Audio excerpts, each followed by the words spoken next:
Well, as the coronavirus pandemic escalates in Australia, so too does the number of online scams.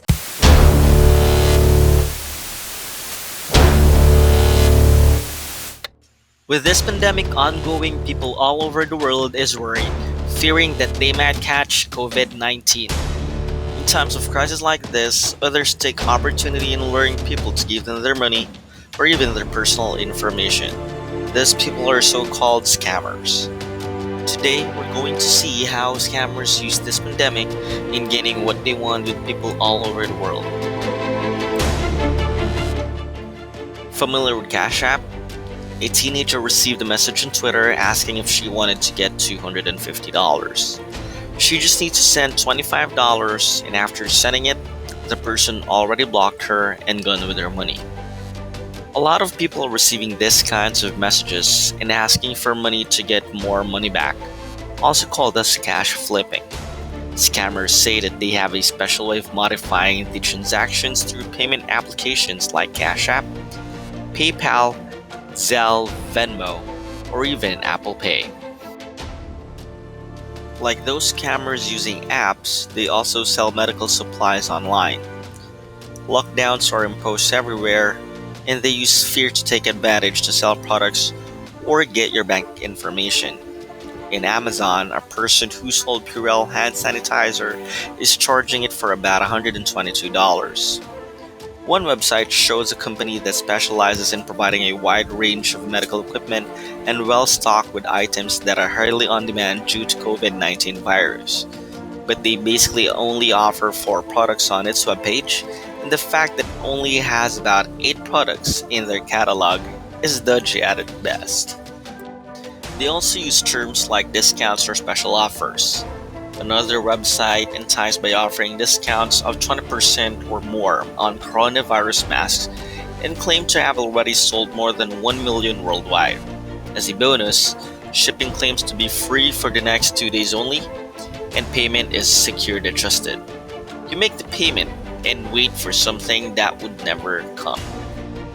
In desperate times, others think of getting a cure for coronavirus.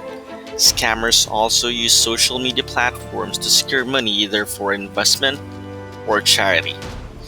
The most talked about scam lately is with Keith Middlebrook, saying that he has the vaccine for corona.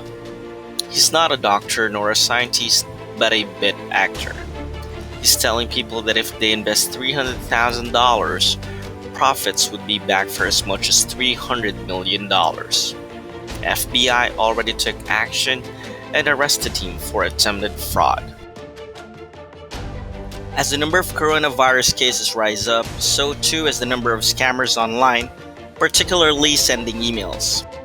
A lot of people are receiving emails coming from WHO or World Health Organization asking for money, donations, or even Bitcoin. Emails that are sent are looking legit with the correct domain, and this is what you call as domain spoofing. They do have guidelines to see if those emails are legit or not, but how legit would it be? We're here to find out. With this said email, it's trying to make you download an attachment file. According to researchers in IBM, they found that there is an active malware that uses screenshots, gets keystrokes, and steals username and password. So why are their emails still pushing through? Let's see. We have an email ID system called DMARC, but it's voluntary. If an email comes in, the email service like Gmail, Yahoo, or Outlook will check if the domain has a DMARC record. A DMARC record does 3 things. First, the email has to come from a certain set of IP addresses that the company trusts. Second, email has to carry a certain signature that the company has. And third, if both the first and second fails authentication, then the email is automatically rejected and it would never be received by anyone. With that process, a scammer can easily impersonate a certain email. If a company doesn't have any DMARC record or has their DMARC policy set to anything other than reject, the email that's sent has a higher chance of getting through. Email providers has this spam filter that looks and checks the email if there's something fishy. Now let's see the domain of World Health Organization as WHO.int. You will see that the policy for their DMARC is set to none. Unlike Gmail, their DMARC policy is set to reject. This makes scammers use the WHO domain easier to be a tool for phishing. With all of this said, what should everyone worry the most? Different countries around the globe has already flattened the curve, and most of them is already reopening their doors for people coming back. With this, second wave of coronavirus hit their country. Hong Kong, one of the countries in particular, they were able to sustain the virus but they let their guard down. Italy also reported more than 4,000 cases since they reopened their doors, and people are saying it's the hardest hit in Europe. Singapore also got hit with a second wave after lifting the lockdowns on their country. In history, the second wave of the 1918 Spanish flu was the deadliest. The virus infected 500 million people worldwide and killed an estimated 20 million to 50 million victims. That's more than all soldiers and civilians killed during World War I combined. The second wave of the Spanish flu was caused by mutated virus spread by wartime troop movements. So what should we do now?